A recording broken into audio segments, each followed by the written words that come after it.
everybody. I am Nu-Trix, the synth guy, and I have to tell you, this video was hard to make. Honestly, I think it's the fifth or sixth time I try to make this video.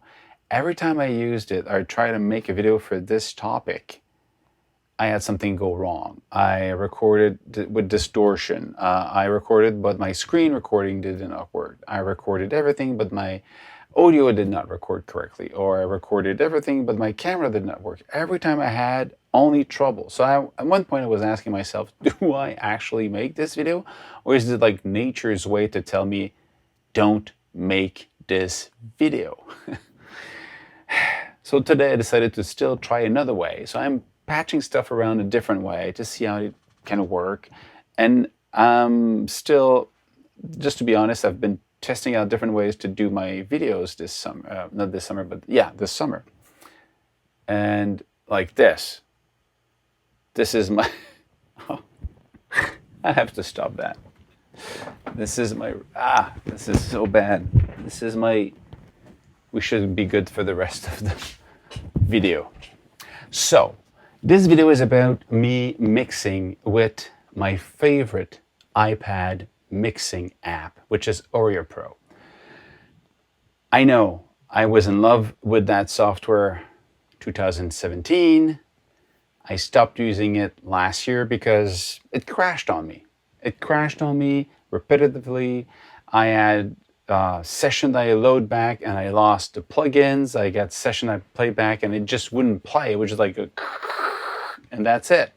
And I played in other videos with it, and probably should be here somewhere or down there, where I did try to make it work and did not work. So I left it on the side and said I'm going to try other things. And I tried other iPad software, which it does the job, but it does not do what Auria Pro does really well, which is recreating the experience of mixing with the hardware mixer.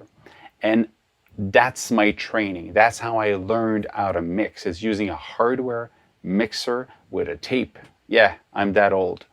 And then, so if I use something like Auria Pro, my brain knows how to use it. So I read a couple of weeks ago that there was an update and people were asking me why I'm not using it. And I told them about my problem and said, well, it should be fine.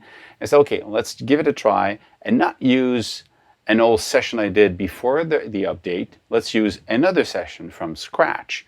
And if you remember last week, I was working on a song running from Gadget and triggering VS, the visual synthesizer from Imaginendo. And it's a song that is still almost a finished product. I still have to, I would say, finish the production, meaning mostly mixing it correctly. But the structure is mostly what I want. And the sounds are the one I want from Gadget. Now, what I did this week is I took the whole Gadget song, I exported all the tracks separately and load them back inside Auria Pro, and I mixed it. And everything worked. Everything is back to normal. And Auria Pro is, for me, now, again, my best option for mixing because it fits my brain, how I work, what I know how to do. Most people will tell you that their favorite app is probably the one that they know the most how to make something out of it, and is often one of the first one they learn because they know it. And unless it goes bad, you know how to actually deal with it. You know how to, play the right buttons to get the result you're looking for. So this is what Auria Pro is offering me from the first time I use it. It feels like home. So I'm going to show you rapidly why still Auria Pro on my iPad Pro M1 12-inch rocks the boat. Of course, this is a powerful software and it's a powerful computer. iPad, well, it's a computer. An iPad is a computer, to be honest. So what you have is this screen where I've got, what I did, I imported all the tracks from, now there were full lengths tracks from the beginning to the song or to the end of the song. And then I cleaned it up. I cut some of the stuff I didn't want. And this is something I do. I just go back to mixing. Mixing is only one step of the whole production. creating, getting inspired, structuring, creating, composing, orchestrating if you want. The whole thing is called producing, but it's all of that you do. And then at one point, you stop and you go, okay, that's the song, and I'm going into mixing, which is usually make it sound right, But what I do, because I mix my own stuff, I know how to do it. I find myself that I don't mix like most people. Let's say you record a rock band. Mixing is going to be a little bit more, let's say, methodic than what I'm doing. Because if you record a rock band, at one point you're going to clean the kick, you're going to clean the bass, you're going to do some cleanup of the track, so when you get into the mix, it sounds right.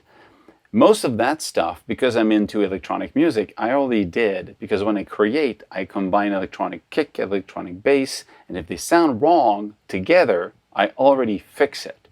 So by talking with people that records, I would say, actual instrument, physical instrument or electric instrument, so they actually record them, they found themselves more often doing a cleanup session before going to mixing session. And I sometimes don't do it because if I find that the kick and the bass don't go well together, I go back to the synthesis. I then change my bass or change my kick drum. I put into the sample, tune it, fix it, change the decay, whatever it is, to make it fit together. So as I create, I already pre-mix most of my stuff. So when I go into mixing mode, saying, okay, now I'm not composing anymore, I'm just trying to tell the story.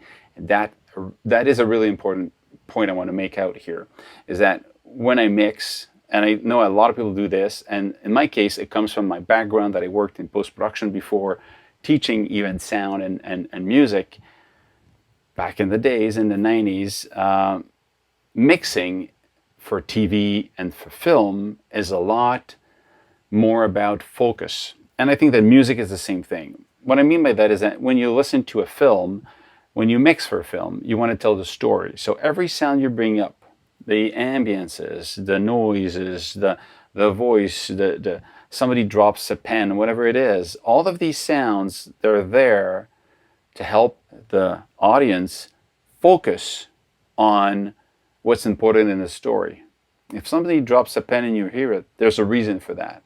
If there's no reason for that, you're just bringing the focus to something that will mislead people. Might be an option. You might want to mislead people, depending on what it is in the story. But everything you put in front of people is important for them to focus. That's for a film and a story. But I feel that a music, a song, is the same thing.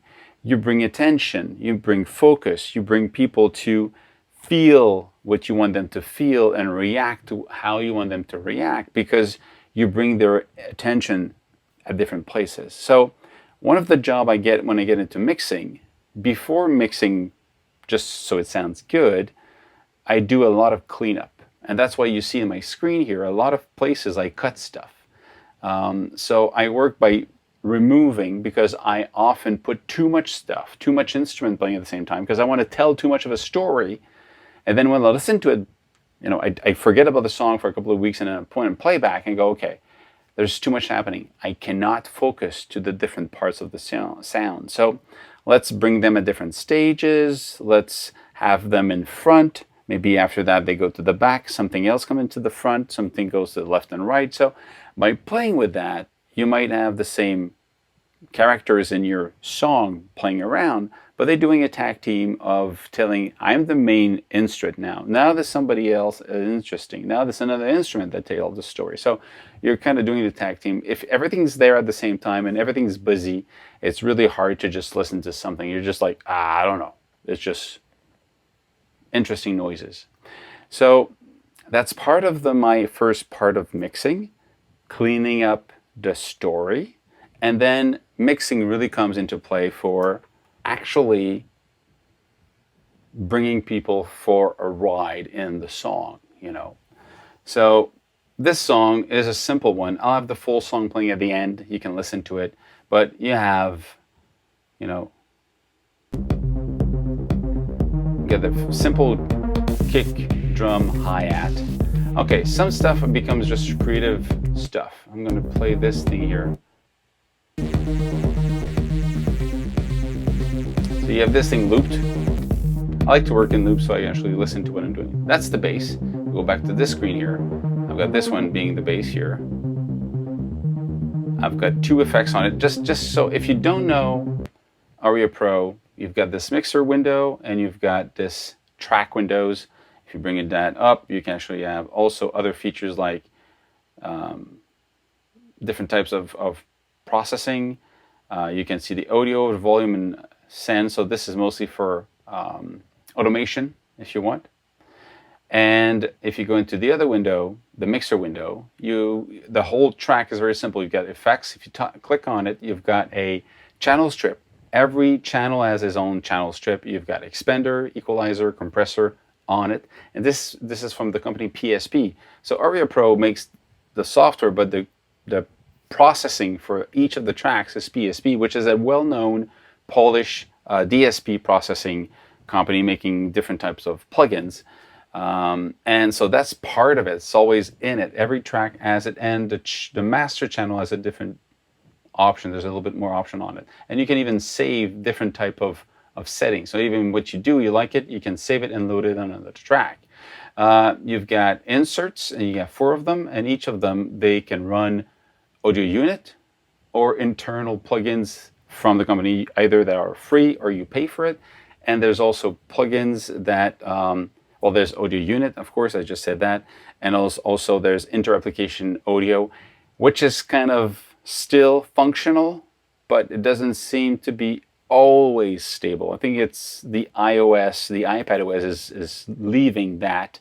And some of the software, when you update them, they don't support it anymore, but it's still in the list. So I tend not to use them anymore because I feel that they're less stable than they should be. But anyway, it's still there. If you have an older version, might be okay. So the PSP old timer, for example, in this case, it's a compression. It's there to actually I just want to have more presence for the bass, you know. And then it goes into FabFilter Pro EQ, which is a really good EQ. And this FabFilter is not the audio unit version. It's the one made to run inside Auria Pro. And it existed there before even audio unit existed on the iPad. So it's been there and it works well. It's one of the most efficient plugin I've seen even on Mac and PC today. So we've got that bass line running, and I've got that kick running at the same time, kick snare. So on this one, you've got, again, the Pro Q. So I cut and you go, well, that's the weird EQ. It's because what I have here is a full bend drum, kick, snare, hi-hat. Later in the song, there's a snare coming in, and it's so loud that I had to cut. And that dip you see here, actually, let's go listen to it right away. You'll see what I'm talking about. If I go here, that snare, if I take this out, first of all, we got distortion in the kick, and the snare is too loud. But if I EQ that correctly, I get rid of my problem.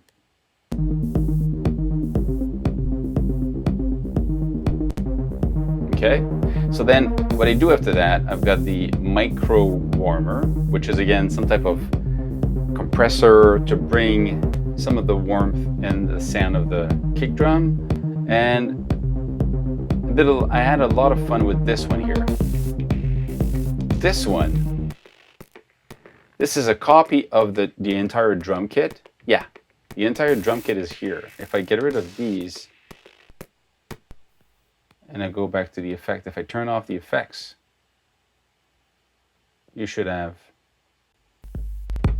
you see, that's the whole thing is playing. Expander, EQ, and then you turn on these things. What you have is an EQ. You've got this thing, the Bit Maestro, which is perfect to create that noisy, gritty sound. And then I go to Bleass machine for the slow machine, which is because if you don't have it, create that halftime kind of sound. And then I go into Timeless from FabFilter and creates that stereo sound playing. So it creates that movement into a very just like hi-hat originally. And when it comes in, I really like how it just becomes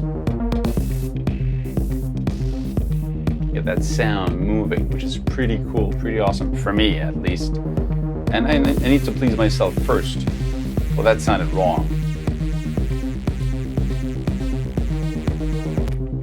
And the way I build up the synth in this one, I've got this sound, this one, and then I've got this. So these are separate sounds.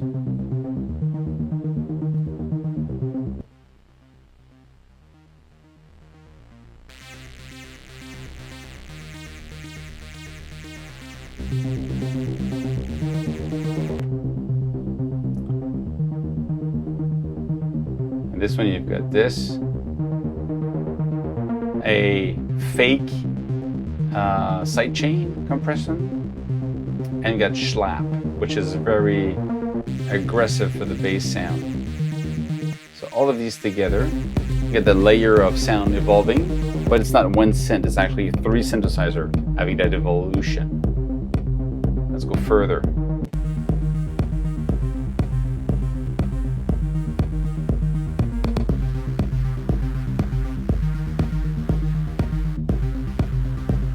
Then I'm going to have the drum coming in. There's other things happening, but the drum is an interesting point. Somebody might say, well, why is it, I like the sound, it has that aggressivity in it, which is the one I want. Listen carefully. If you put your headphones, there's like no bass. It's mid and high, you hear that. You hear the kick, but it's not bassy, it's just like there. And most of it is high end. If I take all of it, if I take off these things, this is less of a garage sound. You have that nice round, nice rock drum kit if you want. More high frequencies with the Pro Q. I just boost the highs. Then I get that's a Blue Mango multi-bands. I just bring up all the tracks at different bands, and what you get is reverb. You hear the room. If you don't have this, just an old, it's you know, not old, it's clean. I don't want it clean. I want it to be in your face. I've got this now, and then I'm gonna add from Camel Audio this thing, which is really cool, Beef. And if you see, I'm cutting low frequencies. I'm cutting lows and mids and the sub, because what I don't want too much bass in this. Because if I bring the kick, now I've got my kick. And these two together, I've got the presence I want. So I still have that really sharp, aggressive kick. And I know that kick in the sub is just massive. So if I would have also the rock kick to be as loud and present, it would just be mud. And that's something I learned really rapidly, because what I did my mix. I, select all the stuff I wanted. I, added stuff like this, the Saturn for another synthesizer, the saturator from Bleass, and then I play it. On my master track, I have just a barricade from Tone Buster, which is really cool. I mean, they're doing really great sounding compression.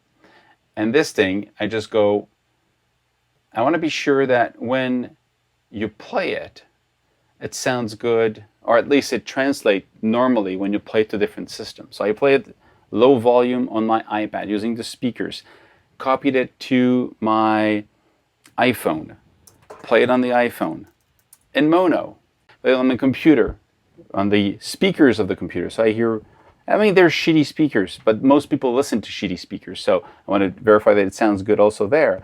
And every time I would notice stuff, because when you listen to bad speakers or small speakers at low volume, what comes out is the more focused part of your sound. So right away go, okay, this is bad. I don't hear the bass the way I want. I don't hear the lead the way I want. I don't hear the hi-hat the way it's too loud, too soft. So I would go back and mix it. I actually, this morning, I took it to the car, plugged it right into my sound system in the car, played as I was going to work, stopped when I was in the parking, and stay probably another 3 minutes just to go back and EQ and change. I actually changed the way the kick resonated because it was too much resonation in the kick, because in here I don't have a sub. I only have these two speakers, two of these, no bass. I mean, normal bass, but no real sub bass. But in my car, I've got a sub. I've got a Bose system in the car. So I could actually hear the bass, and it was way too loud, a lot, and it was muddy.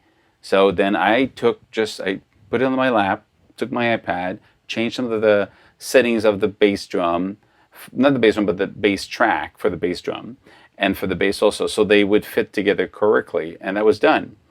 Now, I'm going to try to live with that mix for a couple of days to be sure I like everything that is in there, and if it's fine, I'll go to mastering. Maybe I'll try mastering in this, but also I'll try the other apps for mastering that I used in the past, but sometimes they've got new features and stuff, so I'll see which one's the best for my mix. But what I'll do at that point, I'm also going to use the sub pack here, to actually listen to the bass in my back. And I'm going to probably test something called Morphit from Tone Buster, which is kind of a flatliner for headphones, because most headphones are not flat, so it will actually bring them to be flat, to become accurate, critical listening environment. I'll test it out. I'll tell you if I feel it's accurate or not. So that's going to be in the next weeks, because right now I'm into mixing, and before mastering I need to be feeling that the mix is the right mix, you know. That's it. So have a listen to the song, tell me if you like it, and again, if you have any question, comments, if you want me to talk about other things, if you want to go dive deeper into Auria Pro, write in the comments and I'll try to answer to those questions, maybe in a video, maybe in a text. We'll see. Stay safe, make more music. Ciao.